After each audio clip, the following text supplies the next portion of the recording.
10월이 다 가고 있어서 좀 허전할 수 있는 그런 마음의 때입니다. 근데 사실 이때 단풍을 보면은 어때요? 굉장히 화려하죠. 또 형형색색 울긋불긋합니다. 그러니까 꼭 허전한 것만은 아니라는 듯 이렇게 형형색색 울긋불긋한 그런 색깔들이 우리를 위로하지요. 또 이제 가을은 허전한 것 같지만 사실은 풍성한 수확의 계절이기도 합니다. 그래서 이 두 가지를 다 가지고 있다고 볼 수가 있죠. 우리의 마음도 이와 같습니다. 인간은 이 두 가지 마음이 공존합니다. 어린 양과 같은 마음이 있는가 하면 사자와 같은 그런 마음도 있는 거죠. 사자가 이를 추진하고 결정을 내리는 적극적이고 성숙한 그런 자아라면 어린 양은 사랑과 위로와 보살핌을 필요로 하는 두려움 많은 자아라고 볼 수가 있습니다. 인간에게는 이 두 가지가 모두 함께 있다는 거예요. 사자와 어린 양과 같은 마음. 이게 두 가지가 우리 인간에게는 항상 주어져 있는 겁니다. 가족을 위해서 헌신을 마다하지 않는 그런 강인한 아버지에게도 때로는 위로를 받고 싶고 보호를 받고 싶은 그런 마음이 있는 게 우리 인간의 마음이라는 거죠. 하나님이 인간을 그렇게 지으신 겁니다. 이스라엘 백성들이 가나안에 들어와 살면서 주변 강력한 나라들에 휘둘려 살았습니다. 그런데 다윗 때부터 시작해서 솔로몬의 때는 나라가 안정이 되고 평안히 살게 되었습니다. 사자와 양 모두 평안이 있었던 때입니다. 자, 이제 20절을 한번 보십시오. 거기 보니까 이렇게 말씀하죠. 유다와 이스라엘의 인구가 바닷가에 모래같이 많게 되매 먹고 마시며 즐거워하였으며. 이스라엘이라는 나라를 한 인간으로 본다면 이 유다는 적극적이고 성숙한 자, 영으로 볼 수가 있습니다. 반면 북이스라엘은 늘 급하고 보살핌을 받아야 하는 그런 양과 같은 육체로 볼 수도 있습니다. 이 유다와 이스라엘이 솔로몬 때 인구가 바닷가의 모래와 같이 많아지고 또 충분히 먹고 마시며 즐거워하였다고 말씀합니다. 아니 어떻게 사자와 어린 양, 적극적이고 성숙한 자, 그리고 사랑과 위로와 보살핌을 필요로 하는 이런 두려움 많은 자아가 함께 평안히 먹고 마실 수가 있었을까요? 이제 21절 한번 보십시오. 보니까 솔로몬이 주변 열강들을 모두 다스렸기 때문에 가능한 겁니다. 여기서 지금 그 강, 이것은 유브라데 강을 이야기하는 거고요. 또 블레셋 사람의 땅, 그리고 애굽에 미치기까지 다스렸다고 말씀합니다. 국제적으로 이 나라가 어떤 위상이었는지 지금 그걸 보여주는 건데요. 그건 곧 경제적인 측면에서도 유프라테스 쪽 교육로를 확보한 것이며 또 블레셋 지역은 해상 무역입니다. 그것도 장악하고 있었다는 것이고 애굽으로도 교육의 길을 열어놓고 있었다는 거죠. 그러니까 실로 지금 사방 모든 열강을 다스려서 그 나라들이 지금 조공을 바치고 있다는 겁니다. 열강들이 조공을 바치고 있는 거예요. 그럼 그전엔 그들은 어떻게 했었나요? 늘 이스라엘을 쳐들어왔던, 사실 또 앞으로는 쳐들어올 나라들입니다. 자, 그럼 이렇게 이스라엘에게 위협되었던, 또 앞으로 위협이 될 그런 나라들인데 이제는 그들이 오히려 조공을 바치고 있다는 겁니다. 그래서 더욱 든든해져 가고 있다는 거예요. 이것은 곧 우리의 진정한 솔로몬 되시는 주님께서 한 영혼을 다스리실 때 일어나는 현상입니다.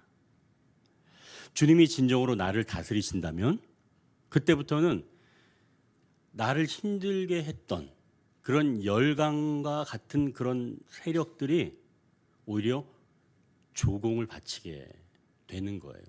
오히려 그런 것들로 먹고 살게 된다는 거죠.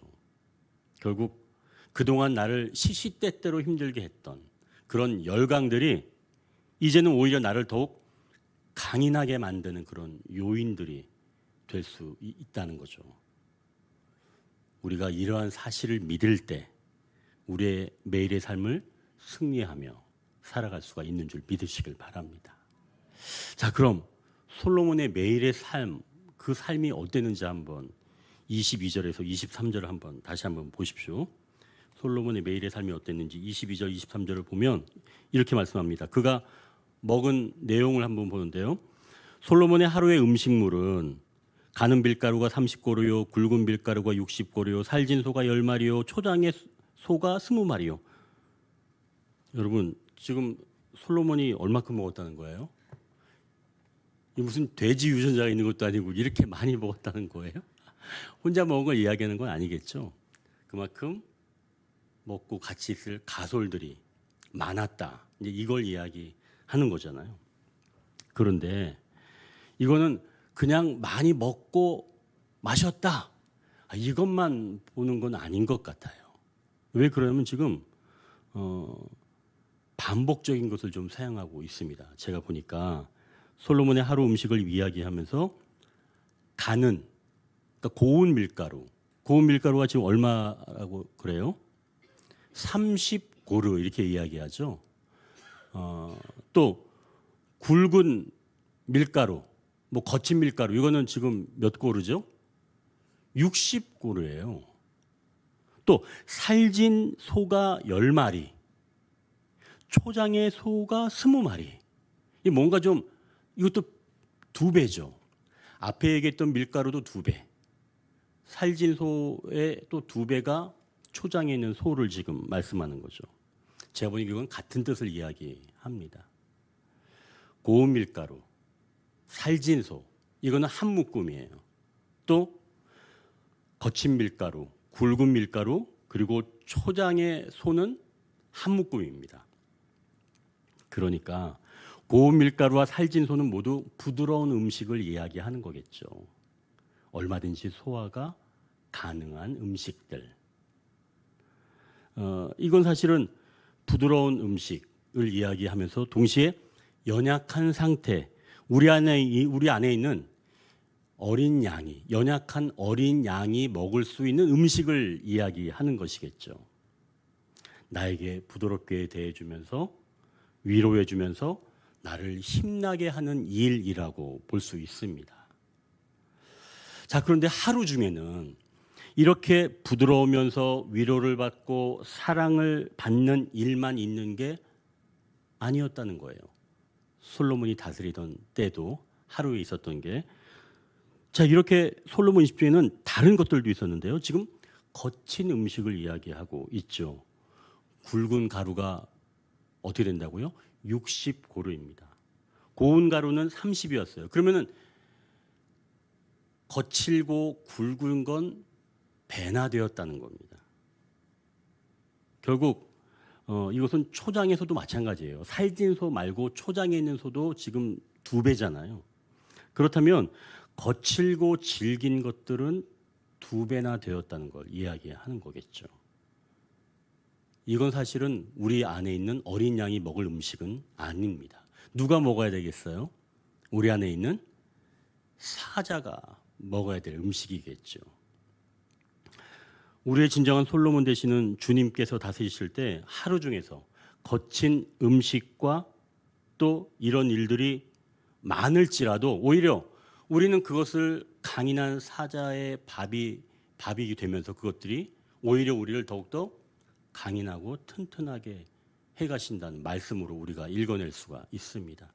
그러니까 솔로몬이 다스리는 그 하루 중에는 부드러운 음식만 있었던 게 아니라 오히려 거칠고 질긴 음식들이 2배나 더 많았다는 거죠. 그렇다면 솔로몬이 다스릴 때에도 어떻게 사자와 양 같은 그런 유다와 이스라엘이 편히 할 수 있었는가? 즉 거칠고 굵은 그런 음식, 그러한 일들, 내가 정말 소화할 수 없는 일들, 그런 일들도 사자처럼 내가 소화해낼 수 있었기 때문에 가능하게 되었다는 거예요. 누가 다스리실 때? 예수님이 다스리실 때. 진정한 솔로몬 되시는 예수님이 다스리실 때만이 거칠고 질긴 음식, 단단한 음식도 소화해낼 수가 있다는 겁니다. 그게 2배를 더 많은 거예요. 그러니까 여러분, 주님이 다스리시면 모든 삶이 다 고운 가루처럼 된다고 착각하지는 마십시오. 그렇지 않습니다. 오히려 주님이 나를 다스리실 때는 거친 음식이 더 많은 거예요. 왜요? 성숙한 자에게는 조금 더 거친 음식이 영양가가 있다는 거죠. 그래서 내 삶에 어떻게 보면 나를 좀 더 강인하게 만드는 것들이, 즉 열강들, 내가 특별히 힘들어하는 돈 문제, 관계 문제, 여러 가지의 열강들이 나를 힘들게 할 수 있지만 주님이 나를 다스리기 시작하면 그러한 열강들이 나를 집어삼키려고 다가올지라도 오히려 그것들이 나에게 영적 자양분이 된다는 사실입니다. 누가 다스리실 때? 예수님이 다스리실 때. 오늘은 그걸 이야기하는 거예요. 아무 때나 우리가 사자와 같은 것들처럼 건강하게 되는 게 아니라 그만한 음식을 먹어야 하는 겁니다. 단단한 음식을 먹지 않고서는 사자가 사자처럼 성장할 수는 없는 거예요. 그럼 그렇다고 우리가 늘 부드럽고 고운 가루만 먹나요? 그러면 어린아이 같은 때를 벗어날 수가 없는 거죠. 여러분은 장성한 그리스도인이 되어가시는 줄 믿습니다. 여러분들은 조금 거칠고 질긴 음식도 주님이 통치하실 때 얼마든지 소화하실 수 있는 줄 믿습니다. 바로 그것을 말씀하는 것이죠.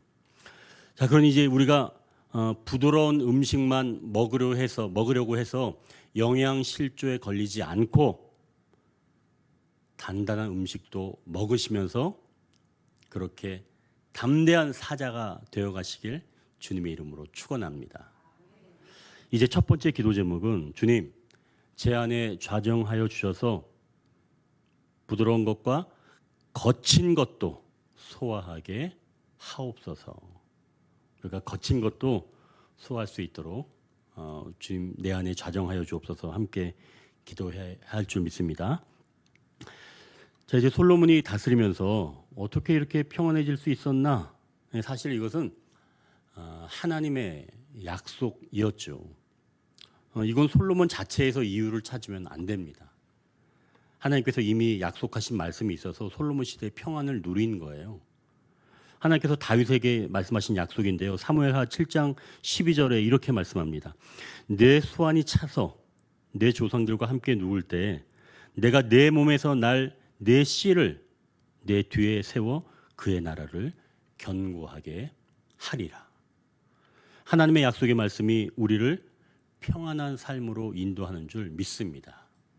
그 약속이 중요한 거죠. 우리는 그 약속을 붙들어야 되는 겁니다. 우리 안에 어린 양과 사자 같은 그런 마음이 모두 어우러져서 함께 살아갈 수 있는 때, 그때는 하나님께서 이미 약속을 해 주셨다는 거예요. 예수 그리스도를 통해서 그것을 내가 이루어 주겠다. 하나님이 약속을 해 주셨습니다. 여러분 그걸 믿으시죠? 그래서 우리는 내 안에 강인함 또는 연약함을 가지고도 살아낼 수가 있는 거죠. 자, 진정한 솔로몬의 통치 때가 온다면 우리에게 이렇게 참된 평강이 오는 건데요. 하나님은 솔로몬에게 그러한 삶이 되도록 주신 것이 있어요. 뭐냐면 바로 그게 29절 한번 본문을 보십시오.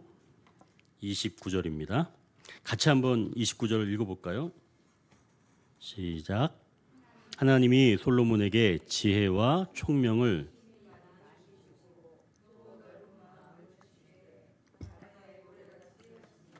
아멘. 하나님께서 지금 솔로몬에게 이러한 은사를 주실 때 뭐와 같이 주셨다고 이야기하나요? 지금 바닷가의 모래라고 지금 말씀하죠. 이 말씀은 사실 우리가 아까 읽었던 20절에 나오는 표현과 같습니다. 거기서도 지금 바닷가의 모래라고 표현을 하셨는데요. 유다와 이스라엘의 인구가 그만큼 많아졌다고 말씀할 때 이걸 사용했었죠. 그러니까 이건 하나님께서 아브라함에게 이미 창세기 22장 17절에 약속하셨던 내용입니다. 하나님께서 거기서 그렇게 말씀하셨는데요. 내가 반드시 네게 복을 주어 네 자손을 바다의 모래같이 하늘의 별과 같이 크게 하여. 하나님의 약속은 변하지 아니하시는데요. 그 약속 위에 하나님께서 솔로몬을 세우셔서 그에게 나라를 다스리라는 이런 직임을 주셨는데 그 직임에 사용하도록 하나님께서 솔로몬에게 주신 것은 바로 지혜와 총명과 넓은 마음을 주셨다는 겁니다. 뭘 주셨다고요? 지혜와 총명과 넓은 마음. 그러니까 하나님은 직임을 맡으실 때 그걸 감당할 수 있도록 능력도 주신다라고 하는 것이죠. 사자와 같은 야성이 필요할 때 정작 주님이 주신 것을 몰라서 연약한 아이처럼 우는 때가 있습니다. 그러나 여러분, 하나님께서 우리를 부르셨을 때는 그 직임을 수행할 수 있도록 무엇도 주셨다고요? 능력도 주셨다는 겁니다. 크게 세 가지: 지혜와 총명과 좁은 마음? 넓은 마음이 필요하겠죠. 좁은 마음은 큰일 나는 것 같아요. 자, 그렇다면 하나님께서 우리를 부르셨을 때 그걸 주신 겁니다. 그것을 믿으십시오. 하나님의 약속은 그냥 이루어지는 게 아니라 바로 하나님이 부르셔서 사용하시는 바로 그 한 사람을 통해서 이루어 가십니다. 그것을 이루어 가실 때 하나님은 그냥 부르지 아니하시고 부르신 후에 지혜와 총명과 넓은 마음을 주신다는 거죠. 든든하게 감당해낼 수 있도록 그만한 무기를 주신다라는 것인데요. 이것은 곧 여러분만에게 주신 무언가가 있다는 겁니다. 여러분 그걸 확인하십시오. 나한테 도대체 뭐가 있는 거야? 여러분 그렇게 생각하지 마세요. 다 있습니다. 보이지 않는 강인함, 능력 이런 것들이 여러분 다 있다는 거죠. 그래서 우리가 그걸 믿고 이제 두 번째 기도 제목으로 함께합니다. 주님, 제게 맡겨주신 일에 감당할 수 있는 힘을 주옵소서, 또는 알게 하옵소서. 지혜와 총명 그리고 넓은 마음을 주옵소서. 우리가 이렇게 두 번째로 함께 기도하기를 원합니다.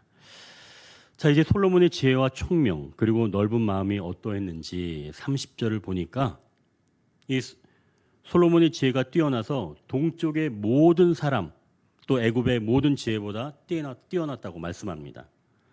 이 동쪽은 뛰어난 사람, 지혜가 뛰어난 사람들의 어떤 대명사와 같은 곳이에요.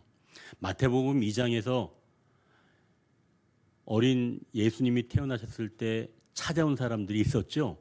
그 사람들이 바로 동방 박사라고 그러잖아요. 그러면 예수님이 태어났을 때 그 헤롯의 때였는데 주변 사람들은 알았어요? 몰랐잖아요.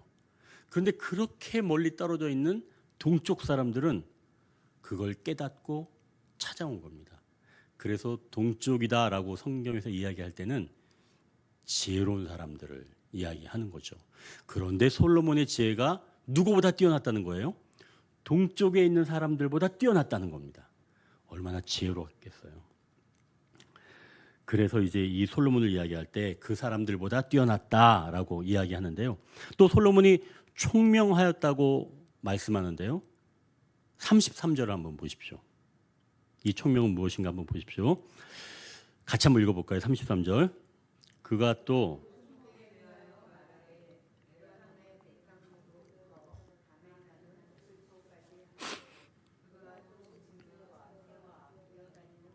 물고기에 대하여 말한지라. 솔로몬이 지금 자연 속에서도 상호 관계를 꿰뚫어 보는 그런 지적인 통찰을 가졌다는 거죠.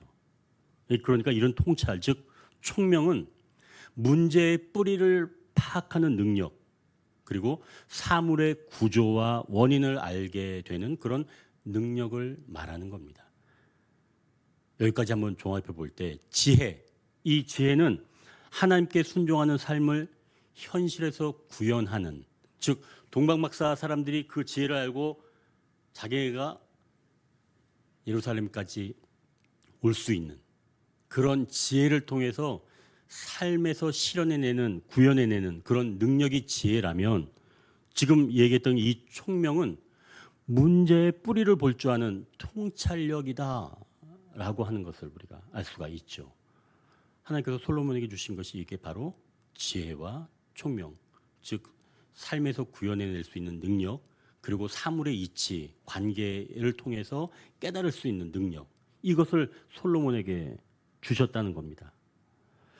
그러니까 솔로몬은 지금 레바논의 백향목, 즉 나무 중에서 가장 귀한 나무에서부터 담에서 피어나는 우슬초, 즉 가장 하찮은 것까지 모두 살필 수 있게 되었다라는 걸 말하는 거예요.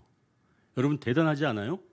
하나님이 주실 때는 국소적이지 않습니다. 뭐 하나만 이렇게 하는 게 아니라 전체를 다 조망해서 쫙 펼쳐놓고 1부터 100까지 백향목부터 담에 피는 우슬초, 가장 흔한 것, 하찮게 여기는 것까지 쫙 다 볼 수 있게 하신다. 그게 바로 하나님이 주시는 지혜와 총명으로 모든 것들을 볼 수 있게 하신다는 거죠. 자, 그럼 이제 알겠어요. 아, 이렇게 지혜롭고 총명한 것을 하나님께서 주신다. 자, 그럼 이제 두 가지 주셨죠. 그럼 이제 마지막 하나님께서 뭘 주셨다고 이야기했죠? 넓은 마음이죠. 아까도 얘기했던 것처럼 하나님께서 주신 지혜도 풍성해요. 그리고 엄청 총명해요. 그런데 밴댕이 소갈딱지라면 어떻게 돼요? 이건 진짜 최악이에요. 최악. 하나님이 주신 지혜와 총명은 엄청난데 마음은 밴댕이가 조그맣잖아요. 근데 그 안에 있는 속의 알, 그것만한 그런 마음을 가졌다면, 만약에 자기한테 잘못한 사람이라면 있다면 교묘하게 복수하지 않겠어요? 그 지혜와 총명을 가지고. 그러니까 이 지혜와 총명을 주시고 넓은 마음을 안 주시면 큰일 납니다. 넓은 마음을 주셔야지 돼요. 여러분에게 넓은 마음을 주신 줄 믿습니다. 넓은 마음이 없다면 그건 제대로 주신 게 아니에요. 아니면 있는 걸 모른 채 한다든지 그런 거겠죠. 그러니 지혜와 총명 플러스 넓은 마음, 너무나 중요한 겁니다. 자, 이렇게 솔로몬이 넓은 마음까지 가졌는데요. 그럼 솔로몬의 이러한 것들이 온전한 것을 말하는 건가요? 아니죠. 솔로몬은 그저 예수님을 보여주는 그림자일 뿐입니다. 솔로몬이 지금 자연 만물을 보면서 상황을 분석할 수 있고 또 사물의 이치를 파악할 수 있는 그런 총명도 다 있죠. 그리고 그 자연을 보면서 어떤 문제의 중심에 사실은 죄와 연약함이 있다라고 하는 것도 이 솔로몬이 알았습니다. 그래서 솔로몬이 잠언이나 또 시편 또 노래 중에 노래를 할 때 죄와 연약함에 대해서 이야기를 할 수 있었던 거죠. 그러니까 솔로몬은 그 문제는 알았어요. 이게 죄로 인한 또 연약함의 문제다라고 하는 것은 알았습니다. 그건 지혜와 총명으로 알아낼 수 있는 거예요. 그러면 그 죄와 연약함의 문제를 솔로몬이 온전하게 해결했나요? 그건 아니잖아요. 그러면 그 문제를 알았다고 해서 이게 해결된 게 아니라 그 문제를 아시고 해결하신 분이 계시다는 거죠. 그분이 바로 예수 그리스도이십니다. 사물의 이치를 발견하고 그 안에서 오는 죄성과 연약함을 아시고 그것을 해결해 주신 분이 바로 진정한 솔로몬 되시는 예수 그리스도시다 라고 하는 거죠. 인간 사회에서 일어나는 갈등, 폭력의 배후에 죄가 있는 겁니다. 그 사회에서 구성원으로 살아가는 한 개인의 내면에는 연약함과 함께 또 강인함도 있지만 사회에서 제대로 연약함으로는 살아낼 수가 없다는 거죠. 그래서 사람은 늘 강인함만 가지고 사회에서 살아나가려고 하는 겁니다. 연약함을 보여주면 어떻게 돼요? 물어뜯깁니다. 큰일 나요. 사회에서 내 연약함을 보여줘 보십시오. 그게 용납되는 곳은 없습니다. 그러니까 그런 건 연약함, 죄성은 감춰놓고 강인함만 가지고 사회에서는 살아가려고 하지요. 가정에서는 어때요? 가정에서도 연약함을 가지고 살아갈 수가 있어요? 한 해, 두 해는 뭐 그럴 수 있겠죠. 그러나 가정에서도 연약함만을 가지고 살아가지는 못합니다. 나머지 가족들이 굉장히 힘들어하죠. 그게 현실이에요. 그것을 솔로몬이 해결했나요? 그것을 솔로몬이 해결한 게 아닙니다. 이 연약하고 보호받아야 될 모습으로도 사실은 또 사랑받고 위로받아야 할 모습으로도 얼마든지 살아갈 수 있도록 사실은 하나님께서 그 길을 열어두신 거죠. 예수 그리스도를 통해서. 그러나 우리는 항상 내 안에 예수 그리스도께서 임재하신다면 내가 무엇인지 뛰어넘을 수 있는 어떤 강인함만 원하려고 하는 그런 경향이 있습니다. 여러분 우리가 기도할 때 다 그런 걸 원하는 거 아니에요? 내가 문제를 뛰어넘을 수 있는 영적 담대함. 우리가 첫 번째 기도 제목 했던 게 그런 거잖아요. 그래서 우리는 기도할 때 항상 담대하게 승리하게 하옵소서라고 기도합니다. 그리고 우리가 두 번째 기도 제목도 그걸 위해서 우리에게 능력을 주셨고 또 주십시오라고 우리가 기도를 하죠. 자, 그러면 우리가 모두에 말씀드렸던 것처럼 우리 안에 연약함과 강인함, 어린 양과 같은 마음, 또 사자와 같은 마음이 같이 있다고 하는데 그것을 동시에 같이 가지고 있으면서도 이 땅에서 살아갈 수 있는 방법은 없을까라고 하는 겁니다. 즉 얼마든지 연약함으로도 살아낼 수 있는 그런 방법은 없을까라고 하는 그런 물음이 있게 되는 거죠. 자, 이제 그렇다면 과연 그러면 솔로몬은 어떻게 했고 예수님은 어떻게 했는지 33절을 보니까 솔로몬이 초목에 대해서 말할 때 그는 레바논의 백향목으로부터 담에 나는 우슬초까지 살폈다고 말씀하죠. 그리고 이 솔로몬이 자기가 하나님의 성전을 지을 때 레바논의 백향목으로 짓기 시작합니다. 이제 우리가 다음 주에 살필 내용인데요. 마침내 그리고 백향목을 통해서 아름다운 성전을 솔로몬이 짓게 되죠. 그런데 여러분 성전을 지었다고 해서 그 성전에 들어가서 예배하는 자로 살기 위해서 백향목이 필요한가요? 여러분 그렇지 않아요. 백향목 같은 그런 수목이 필요한 게 아닙니다. 이스라엘 백성들이 출애굽할 때 마지막 그 유월절 밤이었는데요. 그때 그 양의 피를 적셔서 문틀에 바른 그 소재를 알고 계시나요? 그게 바로 우슬초입니다. 우슬초를 그 피로 찍어서 문에 바른 거예요. 백향목으로 찍어서 발랐나요? 그렇지 않습니다. 우슬초로 찍어서 그 피를 바른 거죠. 그리고 제사장들은 이 우슬초로 정결케 합니다. 가장 볼품없고 연약하고 담장에 피는 만큼 흔한 그 우슬초가 오히려 하나님께 나아가게 하는, 다가가게 하는 그런 귀한 역할을 하게 된다는 거예요. 백향목으로 다가가는 게 아니라 우슬초로 다가가는 겁니다. 백향목처럼 화려함으로 하나님을 드러내는 게 아니라 하나님께 다가갈 때는 우슬초로 다가간다는 말씀이죠. 우리 주님은 스스로 어린 양이 되셔서 우슬초와 같은 우리에게 소망이 되어주셨습니다. 주님은 사자같이 하시면서 그 일을 완수해내신 게 아니라 어린 양과 같은 상태에서 그 일을 완수하신 거예요. 비로소 그 일을 통해서 우리가 하나님과 닿게 되었고 어린 양의 연약함을 간직하게 되었는 줄 믿습니다. 그래서 우리가 첫 번째 기도할 그 제목에서 나눴을 때 굵은 음식, 거친 음식도 소화해서 사자와 같은 그런 성숙한 자아를 갖게 하소서 우리가 첫 번째 기도 제목 했죠. 그리고 두 번째는 우리가 뭐 그러한 능력을 주십시오라고 기도했죠. 이제 세 번째 기도 제목은 좀 달라집니다. 뭐냐면 어린 양처럼 보호받고 사랑받아야 하는 상태에서도 머물러 있을 줄 알게 하옵소서. 여러분, 이 기도 제목도 너무 아름다운 거 아닌가요? 어린 양처럼 보호받고 사랑받아야 하는 상태에서도 머물러 있을 줄 알게 하옵소서. 사자가 이를 추진하고 결정을 내리는 적극적이고 성숙한 자라면 어린 양은 사랑과 위로와 보살핌을 필요로 하는 그런 두려움 많은 자라고 볼 수가 있습니다.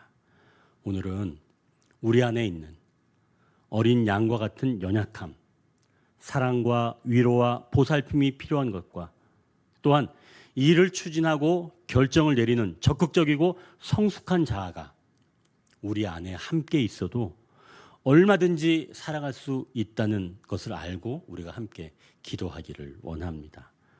더 단단한 음식도 삼킬 수 있는 사자와 같은 심장을 주시길 기도하면서 그러한 삶이 가능하도록 지혜와 총명과 넓은 마음도 필요하지만 어린 양과 같은 마음을 사용하셔서 온전한 한 인간을 이루신 주님을 기억하며 우리가 함께 기도의 자리를 나아가기를 원합니다.